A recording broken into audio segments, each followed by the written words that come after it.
Hi everybody, this is Jim McMahon representing Group C and GMU's SYST 542 class. Today we'll be quickly running through a side-by-side comparison of our P4 model versus our P5 model. Our P4 model was the model that we used to kind of generate some of our optimized portfolios in the previous assignment. Our P5 model is supposed to be the model that incorporates some changes based on feedback we received and challenges that we kind of identified as we went along.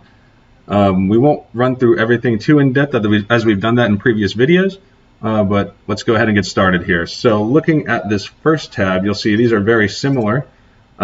This sheet actually works the same way as it did previously. We spent most of our update time working on the solver-based sheet and the exchange rate challenge, but we'll go ahead and click Find Optimal. This workbook on the left is our P4 model.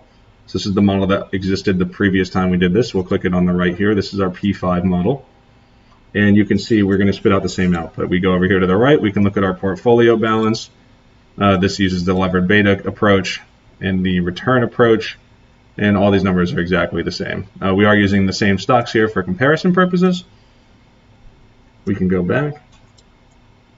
Clear table button still works in P5. We're going to leave our risk tolerance alone, but you could change this and it would still work. This exchange rate field is something we're going to discuss in a second, but first let's go ahead and go to our all user input portfolio. This is our solver based sheet. And for comparison purposes, we're again going to use the same 7 stocks that we used in P4. We're going to use that for our P5 example.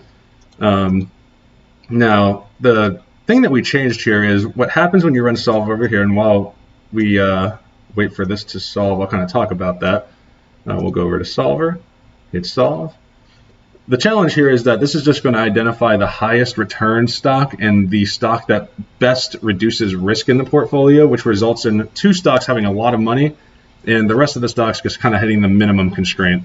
This is not technically wrong. You can see this is doing what it's asked to do. But in real life, you probably, if you want a diversified portfolio, you're not going to just hit a minimum, $200 in 5 stocks and then put, almost $9,000 in 2 other stocks. So we added a constraint here. We now have a 20% cap on how much you can put in a single stock.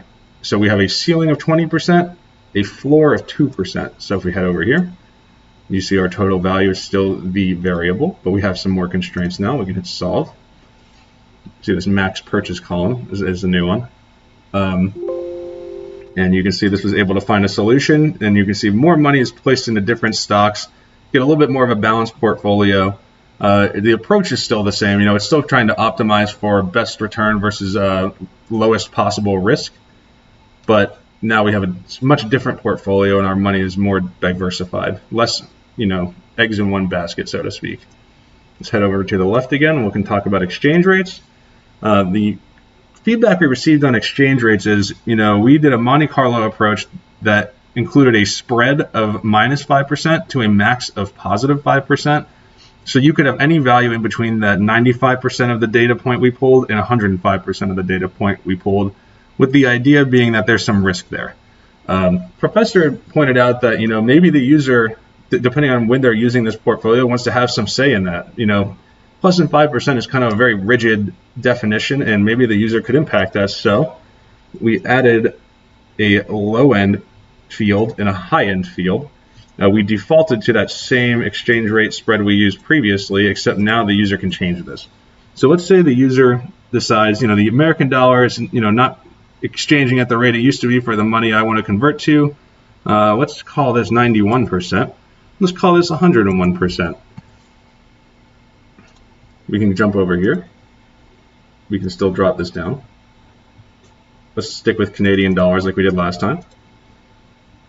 We scroll over to the right, and you can see we still have this field. We can still calculate it over and over again. It's going to pull a different risk-adjusted number.